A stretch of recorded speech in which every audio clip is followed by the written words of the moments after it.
আপনি কি কখনো ভেবে দেখেছেন পূজার সময় কেন কাঁসার থালা ব্যবহার করা হয়? নমস্কার।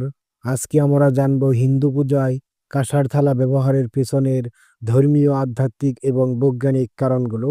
ধর্মীয় দৃষ্টিভঙ্গি। প্রাচীন শাস্ত্র মতে পূজার সময় পবিত্র ধাতু ব্যবহার করা অত্যন্ত জরুরি। কাঁসা, যা তামা ও জিঙ্ক মিশিয়ে তৈরি, তা হিন্দু ধর্মে শুভ ও পবিত্র বলে বিবেচিত।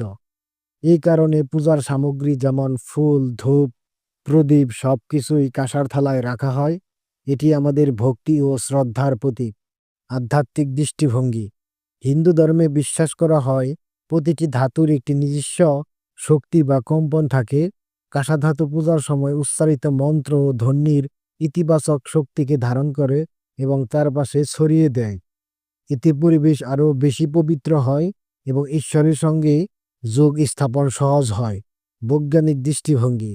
আপনি কি জানেন কাঁসার মধ্যে এমন কিছু উপাদান আছে যা ব্যাকটেরিয়া ধ্বংসে সহায়ক? তাই কাঁসার থালা শুধু ধর্মীয় নয়, স্বাস্থ্যগত দিক থেকেও খুবই উপকারী। এছাড়া এটি তাপ ধরে রাখতে পারে এবং পূজার ধীপ বা ধূপের জন্য উপযুক্ত। তাই বন্ধুরা, কাঁসার থালা শুধু একটা থালা নয়, এটি আমাদের সংস্কৃতি, বিশ্বাস এবং বিজ্ঞানের এক অপূর্ব মিলন। পূজায় কাঁসার থালা ব্যবহারে আমরা আমাদের ভক্তি আরও শুদ্ধভাবে প্রকাশ করতে পারি।